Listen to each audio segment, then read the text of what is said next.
नमस्कार। मैं नरेंद्र कुमार पारिक, प्रधानाचार्य। आज हम चर्चा करेंगे रक्षाबंधन क्यों मनाया जाता है। इससे पहले हमें रक्षाबंधन का अर्थ समझना होगा। रक्षाबंधन का पर्व दो शब्दों के मिलने से बना हुआ है, रक्षा और बंधन। संस्कृत भाषा के अनुसार इस पर्व का मतलब होता है कि एक ऐसा बंधन जो कि रक्षा प्रदान करता है। यहाँ पर रक्षा का मतलब रक्षा प्रदान करना होता है और बंधन का मतलब होता है एक गांठ, एक डोर जो कि रक्षा प्रदान करे।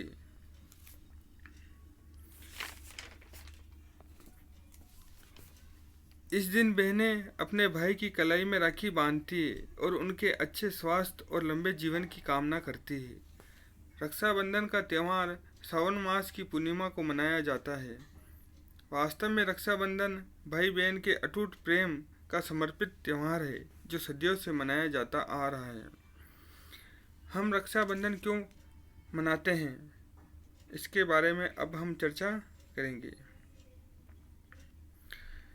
रक्षाबंधन की कई पौराणिक कथाएं हमने सुनी है। पहली कथा है भगवान इंद्र की पत्नी ने बांधा था रक्षा सूत्र। दूसरी है राजा बलि और माता लक्ष्मी ने भी मनाया था रक्षाबंधन का त्यौहार।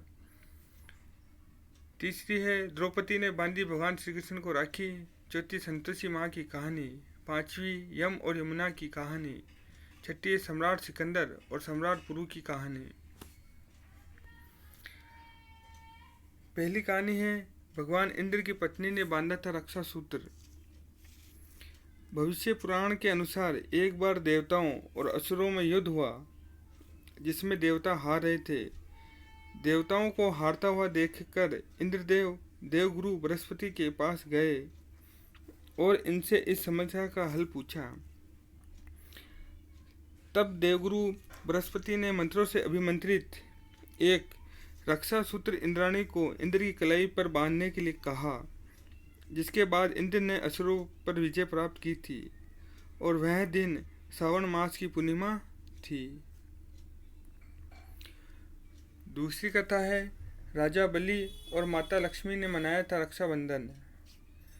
प्राचीन समय में राजा बलि ने जब सोयज्ञ कर देवराज इंद्र से स्वर्ग का राजपाट छीनने की कोशिश की तो इंद्र ने भगवान विष्णु से प्रार्थना की। उनकी प्रार्थना सुनकर भगवान विष्णु वामन अवतार लेकर राजा बलि से भिक्षा मांगने पहुँचे।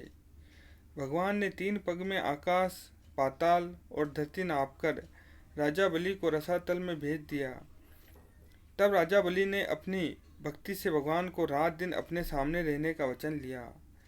तब माता लक्ष्मी ने राजा बलि के पास जाकर उन्हें रक्षा सूत्र बांधकर अपना भाई बनाया और भेंट में अपने पति को साथ ले आई। उस दिन सावन मास की पूर्णिमा थी।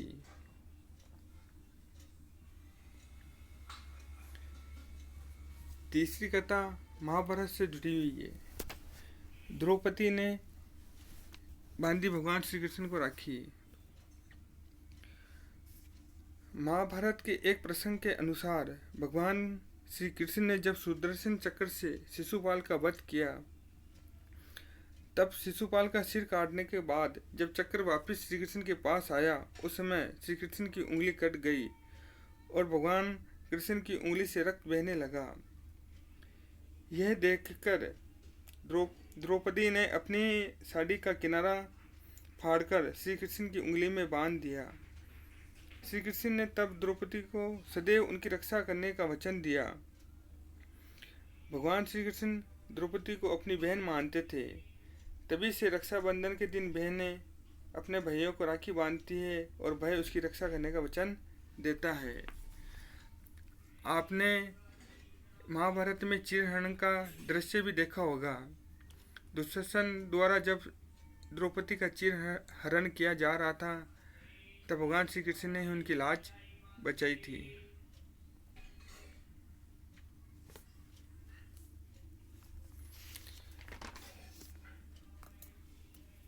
प्राचीन काल में रक्षा सूत्र बांधने की परंपरा थी।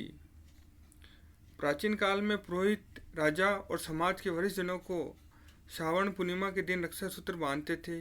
रक्षा सूत्र को बांधने के बांधने के पीछे का मुख्य उद्देश्य होता था कि राजा और वरिष्ठ जन समाज, धर्म, यज्ञ एवं पुरोहितों की रक्षा करेंगे। मान्यता है कि इस परंपरा की शुरुआत देवासुर संग्राम से हुई थी।